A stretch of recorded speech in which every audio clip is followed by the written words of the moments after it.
Hi friends, welcome to my channel. Money అయితే ఏం చేస్తామండి, ఎంత అంటే అంత సంపాదిస్తాం. ఈ పని కాకపోతే ఇంకో పని, ఆ పని కాకపోతే ఇంకో పని, ఇలా రకరకాల పనులు చేస్తూ మనీ ఏం చేస్తాం. మరి ఆ ఏం చేసిన మనీని మనం ఏం చేస్తున్నాం? ఓకే, మనకున్న ఖర్చులు పెట్టేసుకుంటున్నాం, అవసరాలు తీర్చుకుంటున్నాం, అవునా? కానీ ఈ మనీలో కొంతవరకు మనం గనక ఫ్యూచర్ కోసం అలా తీసి పక్కన పెట్టామనుకోండి, అసలు మనకు తెలియకుండానే మనం అప్రాక్సిమేట్లీ ఒక 50,000 రూపీస్ ఎర్న్ చేసుకోవచ్చు. 50,000 రూపీస్ మనకు తెలియకుండానే మనం జస్ట్ అలా తీసి పక్కన పెట్టిన మనీతో మనం సేవ్ చేసుకోవచ్చు అన్నమాట. ఓకేనా? మరి ఈరోజు నేనైతే మీకు సేవింగ్ ప్లానింగ్ ఎలాగా, ఈజీగా మనకు తెలియకుండానే మనం చేసే సేవింగ్ ప్లానింగ్ ఎలాగా అనేది నేను మీకు ఇప్పుడు చెప్తున్నాను. ఓకేనా? సో వీడియోని స్కిప్ చేయకుండా ఎండ్ వరకు చూడండి. అలాగే ఛానల్ సబ్స్క్రైబ్ చేసుకున్నట్లయితే వెంటనే సబ్స్క్రైబ్ చేసుకోండి అండ్ పక్కనే ఉన్న బెల్ ఐకాన్ యాక్టివేట్ చేసుకోవడం మర్చిపోకండి. అప్పుడే నేను పెట్టిన ప్రతి వీడియో మీకు నోటిఫికేషన్ రూపంలో వస్తుంది. ఓకేనా? నేను ఇప్పుడు మీకు ఏం చెప్పాను, 50K అని చెప్పాను, అవునా? ఎలాగా? ఇప్పుడు ఫర్ ఎగ్జాంపుల్ ఒక 1 మంత్ తీసుకుందాం ఫస్ట్. ఓకేనా? 1 మంత్లో మనకి ఎన్ని వీక్స్ ఉంటాయి? 4 వీక్స్ ఉంటాయి. అప్రాక్సిమేట్లీ 4 వీక్స్ ఉంటాయి. ఒక్కొక్క మంత్లో 5 వీక్స్ వస్తాయి. సరే, వదిలేయండి. మనం 4 వీక్స్ని మాత్రమే తీసుకుందాం. ఓకేనా? 4 వీక్స్లో ఎన్ని డేస్ ఉంటాయి? 7 డేస్ ఉంటాయి. ఓకేనా?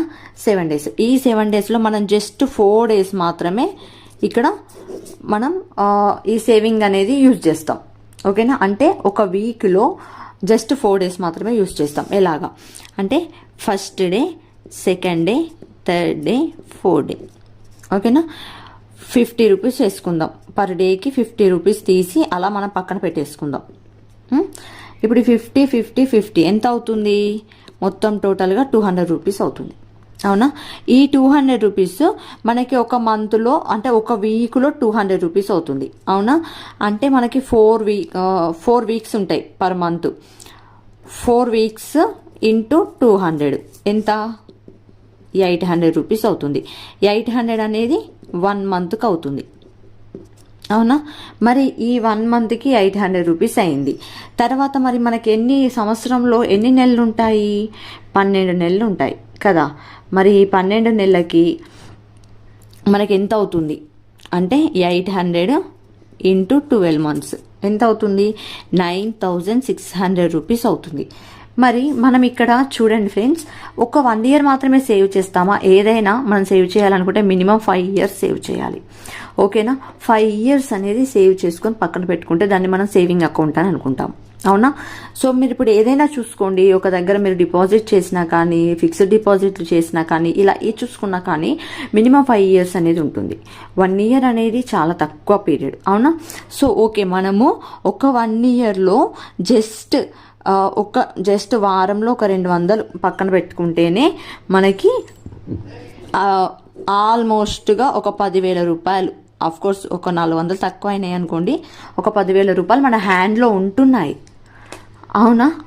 అంటే ఇప్పుడు చూడండి, ఒక 10,000 రూపాయలు మనకి సంవత్సరానికి మన హ్యాండ్లో ఉన్నాయి. అది కూడా మనం ఖర్చులకి తీసేసుకొని జస్ట్ అలా తీసి పక్కన పెట్టుకొని మన పిల్లల కోసం, మన పిల్లల భవిష్యత్తు కోసం, వాళ్ళ కోసం ఏదైనా కొనివ్వాలి అన్న ఆలోచన కోసం మనం తీసి పక్కన పెట్టుకున్నప్పుడే 10,000 రూపాయలు పర్ ఇయర్ ఉంటే, 1 ఇయర్కి ఉంటే మరి 5 ఇయర్స్ ఇంటూ 10,000 అంటే మీకు 50,000 రూపాయలు మీ చేతిలో ఉంటుంది కదా. చూడండి, 50,000 రూపాయలు. మరి ఈ 50 రూపీస్ మనకి ఎక్కడి నుండి వస్తాయి అనేది ఇప్పుడు మనం తెలుసుకుందాం. ఓకేనా? ఈ 50 రూపీస్ మనకి ఎక్కడి నుండి వచ్చింది? మన పోపు డబ్బాను చూడండి ఒకసారి. మన కిచెన్లో పోపు డబ్బాను చూడండి, ఖచ్చితంగా చిల్లర ఉంటుంది. ఒక నెలలో మన పోపు డబ్బాలో 200 రూపీస్ ఎక్స్ట్రాగా ఉండట్లేదు అనేది ఆలోచించుకోండి. ఉంటుంది, ఖచ్చితంగా ఉంటుంది. ఒక్కసారి మీరు చెక్ చేసినట్లయితే ఖచ్చితంగా ఒక వారంలో మనకి ఈ 200 రూపీస్ అనేవి మన పోపు డబ్బాలో ఉంటాయి. ఒక 50 రూపీస్ అటు ఇటుగా ఖచ్చితంగా ఉంటుంది. ఉండకపోవడం అనేది జరగదు. బికాజ్ ఆఫ్ మనం కొన్ని సర్దుబాట్లు చేసుకుంటే కొన్ని వేస్టేజ్ ఖర్చులు ఉంటాయి. ఇప్పుడు లైక్ ఏంటి, బయటకు వెళ్ళగానే ఒక పానీపూరి బండి కనిపిస్తుంది, అప్ప నోరు ఊరిపోతూ ఉంటుంది అది తినాలని. యాక్చువల్లీ అదైతే జంక్ ఫుడ్, అది తినకూడదు, మంచిది కాదు. అయినా కూడా మనం ఏం చేస్తాం, దాన్ని తినాలి. కాబట్టి ఇది ఎలాగైనా మనం తినేయాలి అన్న ఆతృతతో పోయి అక్కడ ప్లేట్కో 10, 20 పెట్టి ఆయన తినేస్తాం. దీనివల్ల మనకి ఏమొస్తుంది, హెల్త్ ఇష్యూస్ వస్తాయి. దీంతో మనం ఎక్కడికి పోతాం, హాస్పిటల్కి పోతాం. అవునా, అక్కడ పోయినాక వేలు ఖర్చు పెడతాం.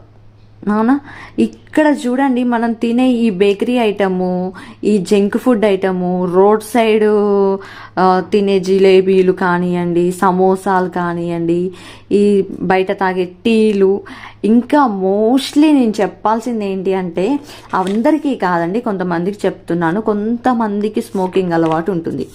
అవునా, స్మోకింగ్ అలవాటు కొంతమందికి ఉంటుంది ఖచ్చితంగా. ఇలాంటి అలవాటు ఉన్న వాళ్ళకి ఒక్కసారి మీరు స్మోక్ చేసే ఆ సిగర్ బాక్స్ ఎంత ఉంటుందండి కాస్ట్, ఆ కాస్ట్లో నుండి తీసేయండి.